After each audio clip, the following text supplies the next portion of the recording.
ဆိုတော့အမဒီနေ့ fancy topic လေးကိုနှစ်ပိုင်းခွဲပြီးတော့ပြောပြမယ်ပေါ့နော်ဆိုတော့ပထမအပိုင်းက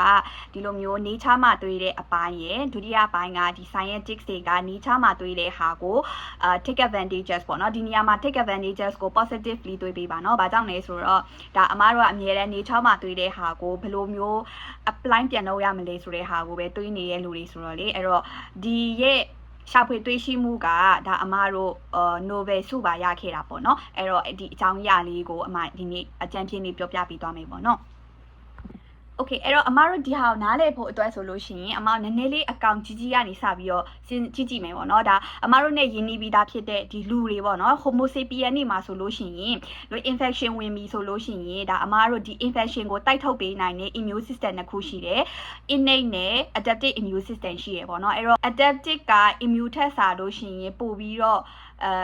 နည်းနည်းလေးအချိန်ကြာတယ်ဒါပေမဲ့သူတို့စီမှာကပို့ပြီးတော့ specific ဖြစ်တယ်ပေါ့နော် innate ထက်စာလို့ရှိရင်အဲ့လိုပုံစံမျိုးအဲ့တော့ဒီအလိုမျိုးယူခရုပ်တွေဒီလိုအမတို့ Homo sapien နေမှာ immune system ရှိတယ်လို့မျိုးပဲ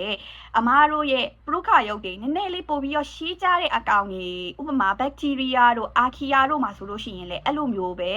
immune system ရှိတယ်သူတို့ကလည်းအသက်ရှင်တန်ဖို့အတွက်နေထိုင်ကြတာပဲလူတိုင်းက survival အတွက်အဲ့လိုအသက်နိုင်ဆုံးစူးစမ်းပြီးတော့ရှင်တန်ရတာသူတို့ပေါ်မှာကြာရောက်လာတဲ့ infection တွေကနေကာကွယ်ဖို့အတွက်ဆိုလို့ရှိရင်သူတို့စီမှာလည်းအဲ့လိုမျိုးstore လုပ်ထားပေးတဲ့ memory တွေရှိတယ်ပေါ့နော်အဲ့တော့ဒီလို bacteria တွေမှာခါကြတော့အရင်တစ်ပတ်ကဗီဒီယိုမှာလိုမျိုးပဲဒီ viral infection ဝင်လာပြီဆိုလို့ရှိရင်ဒီ virus ကနေပြီးတော့မှဒီရဲ့ bacteria ရဲ့ genome ထဲကို penetrate လုပ်ပြီးတော့ဒါသူတို့ရဲ့ genetic material ကိုအထဲမှာ release လုပ်ပေးလိုက်တာလေအဲ့တော့အဲ့ဒီရဲ့ဟာကိုတိုးလောင်ပေးတဲ့အခန်းရှိတယ် bacteria မှာအဲ့တော့ပထမဆုံးအဲ့ဒီတိုးလောင်တဲ့အခန်းကို scientists တွေကမသိဘူးသတိမထားမိဘူးတော့သတိထားမိရောအဲ့ဒီအခန်းကဏ္ဍကအရန်ကိုအရေးကြီးပြီးတော့ဒီနောက်ပိုင်းအမအခုပြောမယ်အဲ့လို genome editing တွေလုပ်တဲ့ဟာတွေအထိ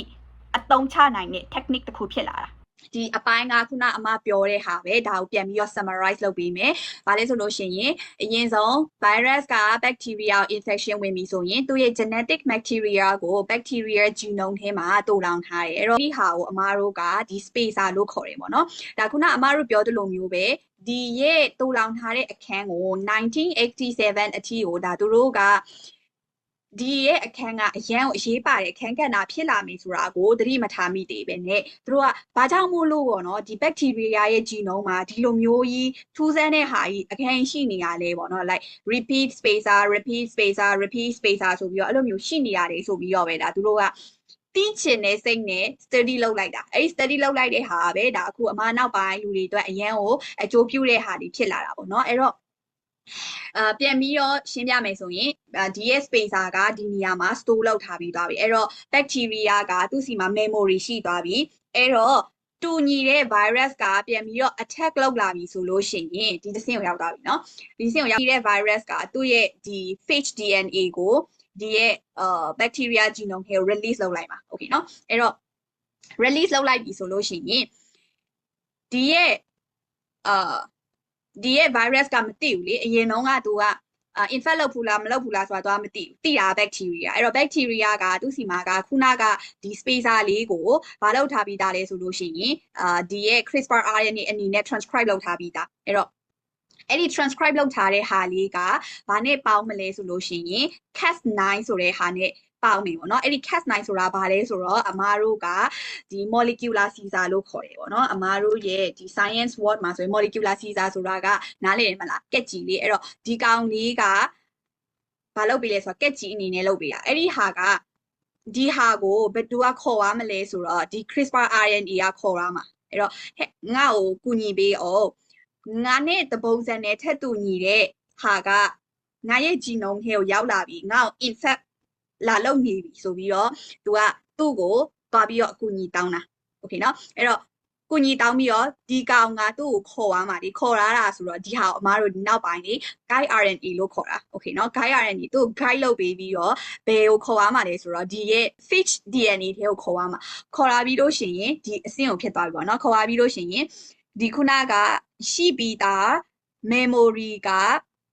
ဒီမှာဟေ့ငါနဲ့တူတဲ့ဟာကြီးထပ်ပြီးတော့ငါရဲ့ genome ငါ့ကိုပြန်ပြီးတော့ infect ဝင်နေပြီဆိုတော့ဒီကောင်ကokay တွေ့ပြီဆိုလို့ရှိရင် ဒီသူ့နဲ့တူတဲ့နေရာလေးကို target ထားပြီးတော့ cut လုပ်လိုက်တာ okay เนาะအဲ့လို cut လုပ်လိုက်တဲ့အချိန်မှာဆိုလို့ရှိရင်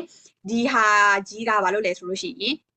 infection ကိုသူကကာကွယ်လိုက်တာပေါ့เนาะ protect လုပ်လိုက်တာဆိုတော့ဒီရဲ့ bacteria ကသူ့စီမှာ infection မဝင်တော့ဘူးokay เนาะအဲ့တော့ဒါနေထားမှာကြတော့အဲ့လိုမျိုးပုံစံဖြစ်တာပေါ့เนาะအဲ့တော့ဒါကို scientific တွေကဘယ်လိုမျိုး take advantages လုပ်ကြလဲဆိုတော့စဉ်းစားကြည့်ပေါ့เนาะဒီ virus infection ဝင်ဖို့ဆိုလို့ရှိရင်ဒါက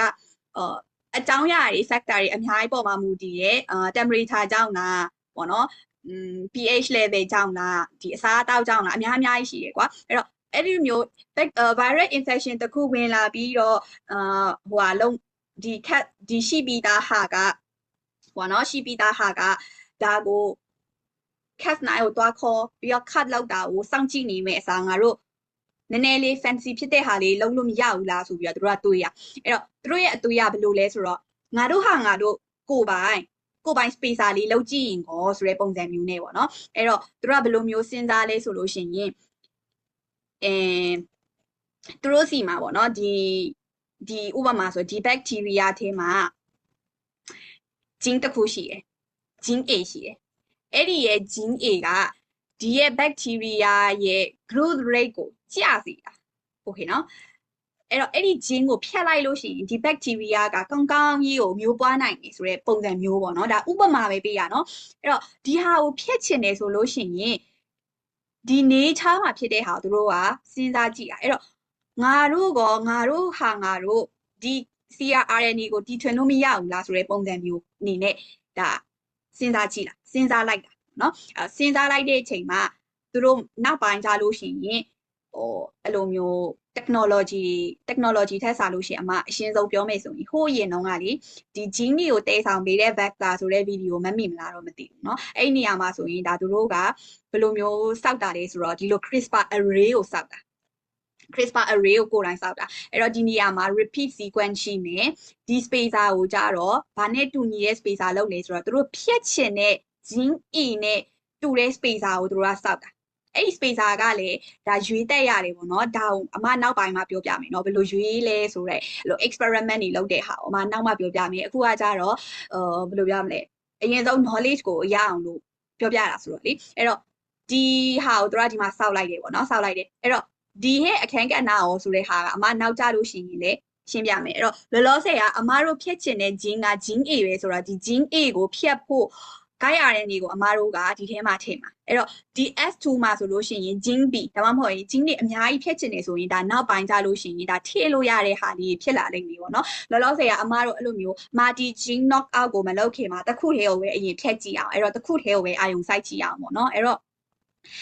ဒီနေရာမှာအမတို့ guide RNA ကိုစောက်ပြီးသွားပြီဆိုလို့ရှိရင်အဲ့ဒီ guide RNA ကနေပြီးတော့မှဒါမျိုးဖြစ်လာမယ်ပြီးရင်ဒီရဲ့ bacteria ထဲမှာသူ့မှာ nature မှာရှိပြီးသားเนาะnature မှာရှိပြီးသားဒီ RNase3 ဆိုတဲ့ဟာရှိတယ်အဲ့ဒီကောင်ကနဲ့ဒီ Cas9 နဲ့ကိုcooperation လုပ်ပြီးတော့ဒီအမတို့ artificial နည်းရလုပ်လိုက်တဲ့ CRRNA ကဒီထဲကိုသွားမှာဟေးဒါရငါနဲ့တူတဲ့ဟာပဲဟေးဆိုပြီးတော့သူက Cas ကိုပြောလိုက်ပြီးတော့အဲ့ Cas ကနေပြီးတော့မှဒီကောင်ကိုဖြတ်လိုက်တာ okay အဲ့ဖြတ်လိုက်တဲ့အချိန်မှာဆိုရင်အမတို့ကဒီ gene ကို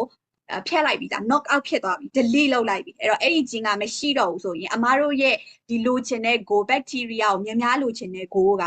ရသွားပြီအဲ့လိုပုံစံမျိုးပဲဒါအမတို့ nature မှာရှိတဲ့ဟာကိုဘယ်လိုမျိုး take an advantages လုပ်ပြီးတော့အဲ့လို modern technology ကိုတီထွင်လဲဆိုတဲ့ဟာကိုဒီနေ့မှာ sharing လုပ်ပေးတာပေါ့နော်အဲ့တော့တဘာဝနဲ့ပတ်သက်ပြီးတော့အမပြောပြတယ်အဲ့တဘာဝကိုမူတည်ပြီးတော့ဒါလူတွေကဘယ်လိုစဉ်းစားပြီးတော့ကိုယ်တိုင်ထွင်လဲဆိုတဲ့ဟာကိုပြောပြတယ်ပေါ့နော်ဆိုတော့အဲ့နေရာမှာဒီဟာလေးလိုပါပါတယ်အမဒီဟာလေးကဒီလိုရှင်းပြမှာမဟုတ်ဘူးဆိုတဲ့ဟာတွေဆိုလို့ရှိရင်လည်းအမကိုဝေဖန်ထောက်ရှုအကြံပြုပေးတော့ပါအောင်အဲ့တော့ဒီနေရာမှာကဒါလေးကိုပဲပြောပြတာနောက်ထပ်ဗီဒီယိုမှာဒီကိုယ်တိုင်guide RNA ဘယ်လိုလုပ်လို့ရလဲဆိုတဲ့ဟာကိုပြောပြပေးတော့ပါမယ်ဆိုတော့အားလုံးပဲဒီဟာကိုနားလည်မယ်လို့မျှော်လင့်ပါတယ် bye bye